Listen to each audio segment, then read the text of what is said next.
एक है बाप होना और दूसरा है शफीक होना। बिल उमूम जो बाप होता है वो शफीक भी होता है। जो बाप होता है औलाद के लिए रहमत का साहिबान होता है। जो बाप होता है वो औलाद के लिए बड़ा मेहरबान होता है। बाप होना और मेहरबान होना ये आपस में लाजिम व मलजूम है। जब ये आयत उतर गई, पहला बयान आया पहले हिस्से में, मा काना मुहम्मदुन अबा अहदिम मिर रिजालिकुम, कि हजरत मोहम्मद मुस्तफा सल्लल्लाहु अलैहि वसल्लम तुम्हारे मर्दों में से किसी के बाप नहीं है। अब इससे ये वहम हो सकता था कि बाप नहीं तो फिर तो शफीक भी नहीं होंगे। बाप होते तो शफीक होते। दो चीजों में से जब एक की नफी हुई और दूसरी की नफी का वहम हो सकता था तो रब्बे जुल जलाल ने लाकिन इस्तेमाल किया, फरमाया तुम में से वो किसी के बाप नहीं, लेकिन ये ना समझना कि शफीक भी नहीं, शफकत वो करते हैं जो बाप कर ही नहीं सकता।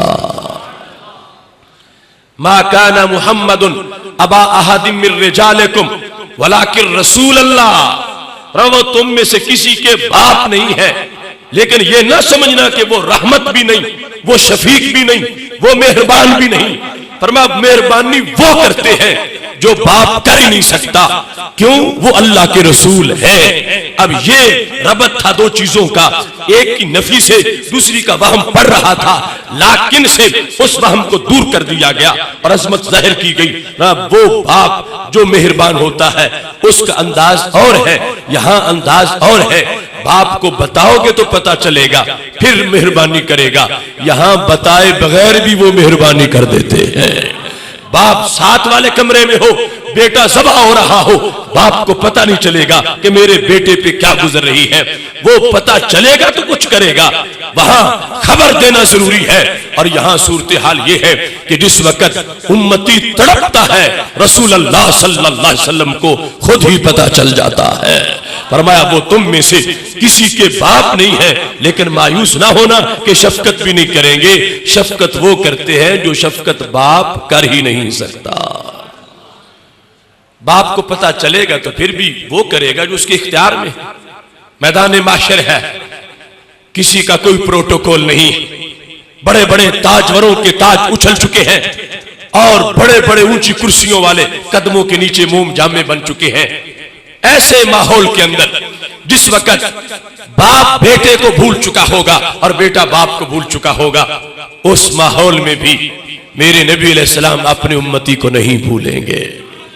गुनहगारों का रोजे माशर शफी खैरुल अनाम होगा, दुल्हन शफात बनेगी, दूल्हा नबी अलैहिस्सलाम होगा। इधर वो गिरतों को थाम लेंगे, उधर प्यासों को जाम देंगे। सिरातो मीजान हौज़े कौसर यही वो आली मकाम होगा। आना लहा कह के आसियों को लेंगे आगोश मरहमत में, अजीज अकलोता जैसे मां को नबी को अपना गुलाम होगा। अब ये आगाज था इस मजमून का, तुम में से वो किसी के बाप नहीं है, लेकिन शफकत में बाप से बढ़ के हैं, क्योंकि वो अल्लाह के रसूल सल्लल्लाहु अलैहि वसल्लम है। और रसूल वो शफकत करता है जो शफकत बाप कर ही नहीं सकता। अब आगे इसको तरक्की दी रब्बे जुल जलाल, फरमाया व खातमन नबीयीन, वो सिर्फ रसूल ही नहीं, वो आखिरी नबी भी है। अब यहां से मजमून एडवांस मजीद कैसे हुआ? हर रसूल अपनी उम्मत के लिए शफीक होता। आखिर एक माली अगर हो जिसने पौधे लगाए हों, उसे भी अपने पौधों से प्यार होता है। तो नबी ने तो बड़ी मेहनत करके उम्मत तैयार की होती है। हर नबी को अपनी उम्मत से बड़ा प्यार होता है, मगर रब्बे काबा की कसम है, जो प्यार हमारे नबी अलैहिस्सलाम को अपनी उम्मत से है, वो किसी नबी को अपनी उम्मत से नहीं था। उसकी वजह भी है और यहां उसका बयान भी है। वो तुम में से किसी के बाप नहीं है, लेकिन अल्लाह के रसूल हैं। और फिर वो आखिरी नबी, एक वो रसूल हैं जिनको पता है कि मैं चला जाऊंगा तो और आ जाएंगे, मेरी उम्मत का सहारा बन जाएगा, मेरी उम्मत को आके वो संभाल लेंगे, मेरी उम्मत के लिए वो अब्रे करम बन जाएंगे। उस पैगंबर को अपनी उम्मत से प्यार तो बड़ा है, मगर वो प्यार नहीं कि सब कुछ मैंने करके ही जाना है, इनका मेरे बाद कोई सहारा नहीं। वो कहेंगे जब तक मैं हूं, आगे इनके लिए और आ जाए। मुफस्सिरीन ने इसकी एक मिसाल लिखी। एक शख्स वो है जिसकी औलाद के चच्चे भी हैं, मामू भी हैं, और दूसरा वो है कि जिसकी औलाद का ना कोई चच्चा है ना कोई मामू है। अब दोनों के प्यार में फर्क है। जिसकी औलाद के चच्चे भी हैं, मामू भी हैं, वो औलाद से प्यार तो करता है, लेकिन उसके दिल में चलो मैं मर गया तो चच्चे संभाल लेंगे, मामू संभाल लेंगे, प्यार जरूर करेगा। अपने औलाद के लिए बैंक बैलेंस सोचेगा, उनके लिए सब कुछ सोच रहा होगा, मगर फिर भी उसको सहारा है। लेकिन इसे ये पता है कि मेरी औलाद का ना कोई चच्चा है, ना कोई ताया है, ना कोई मामू है, कोई रिश्तेदार है ही नहीं, सब कुछ मैंने ही करना है। अब जितना ये औलाद के लिए सोचेगा, इसका एक अपना अंदाज होगा।